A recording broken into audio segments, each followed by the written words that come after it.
دیکھو فضائل اعمال کی بات آتی ہے نا، کرامت کی، فضائل اعمال ایسی، جب تبلیغ جماعت کی بات ہے کہ تبلیغ جماعت بہت اچھی، کیوں بہت اچھی بھائی؟ جب وہ ساری دنیا میں فضائل اعمال کی کو تبلیغ کر رہی ہے، تو اگر فضائل اعمال غلط ہے تو آپ بولو نا ڈنکے کی چوٹ پر کہ تبلیغی جماعت بھی کیا ہے غلط، نہیں تبلیغی بہت اچھے ہیں. تو یہ آپ کی باتوں میں کیا ہے؟ تضاد ہے. سمجھ میں آ رہی ہے بات؟ تو پھر بولو کہ جو ان کی تو ریڑھ کی ہڈی ہے فضائل اعمال، وہ تو سارا دن بیچارے کیا پڑھتے ہیں.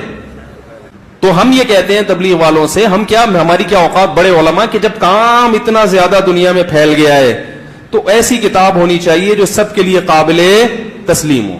جیسے کہ عرب میں ریاض الصالحین پڑھی جاتی ہے. مولانا ابو الحسن علی ندوی نے کہا تھا تبلیغ والوں سے کہ عرب یہ فضائل اعمال نہیں مانیں گے، آپ ریاض الصالحین رکھیں. تو شروع کر دی، کام پھیل گیا عرب میں. تو ہم یہاں بھی یہ کہتے ہیں کیونکہ فضائل اعمال میں واقعات ہیں، کرامتوں کے، یہ ہوا بزرگ نے، یہ ہوا فلانا ہوا. وہ کرامت کا جو باب ہے نا، وہ اپنی نجی محفلوں میں کوئی اس کے لیے حد تک تو ٹھیک ہے، لیکن جب آپ ایک اوور آل دین کی عالمی تبلیغ کر رہے ہو تو پھر اس میں کرامتوں پر نہیں، اس میں کس پر بات ہونی چاہیے؟ صحیح احادیث پر. ساری رات جاگنا.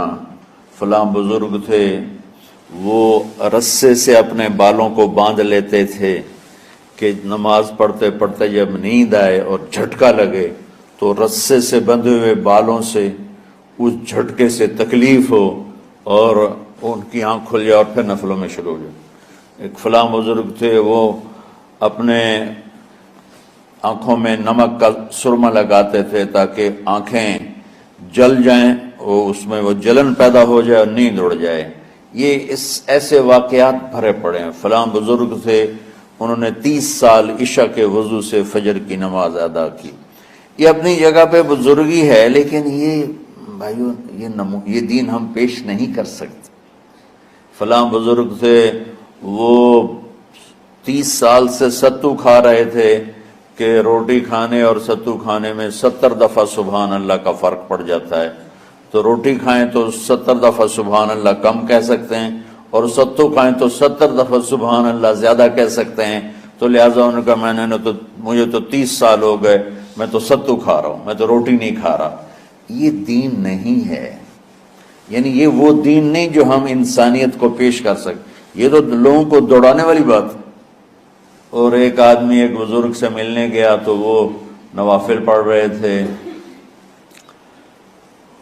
وہ زور سے عصر تک نفل پڑھتے رہے، وہ ان کے انتظار میں بیٹھا رہا. پھر عصر سے مغرب تک وہ مراقبہ کرتے رہے، وہ انتظار میں بیٹھا رہا. پھر مغرب سے عشاء تک وہ نفل پڑھتے رہے، وہ بیچارہ انتظار کرتا رہا.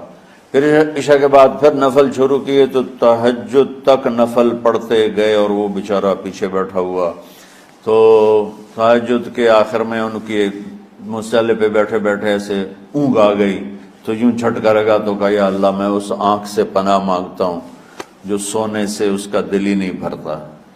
اور پھر اس کے بعد فجر کی نماز پڑھ کے اشراق تک بیٹھے رہے. پھر اشراق پڑھے. اخیر وہ بیچارہ اٹھی کے واپس آ گیا. کیا لگتا ہے نام تھا ویلی کوئی نہیں.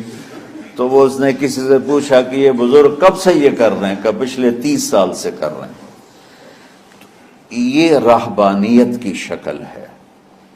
یہ وہ دین نہیں جو ہم لوگوں کو پیش کریں گے تو وہ کہیں گے واہ واہ واہ واہ کیا دین ہے بھائی، قبول کرو. بنی تھی اس وقت اتنی پھیلی نہیں تھی، اس وقت کے لحاظ سے وہ ٹھیک تھا. اب بہت سے علماء کہتے ہیں کہ جیسے عربوں میں ریاض الصالحین ہے، میں نہیں کہتا، میں تو چھوٹا آدمی، بڑے علماء سے ہم نے سنا ہے، خود تبلیغ ہی کے بعض بڑے علماء سے ہم نے سنا ہے کہ ریاض الصالحین جیسے پوری دنیا میں عربوں میں ہے نا، تو ایسے ہی اب تبلیغی جماعت میں ریاض الصالحین جیسی کوئی کتاب ہونی چاہیے جس میں مستند احادیث ہیں، ان میں واقعات نہیں ہیں.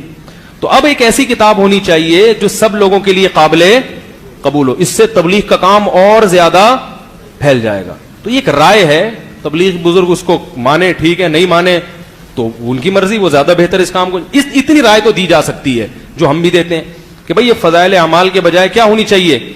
ریاض الصالحین. اس میں بخاری مسلم کی صحیح احادیث ہیں تو اس پہ کوئی انگلی بھی نہیں اٹھا سکتا، اور اس میں بالکل مستند روایتیں ہیں، اس میں بہت سارے دن اور رات کے اعمال ہیں، تو وہ زیادہ ہے. صدق و صفا ہے مسلک اہل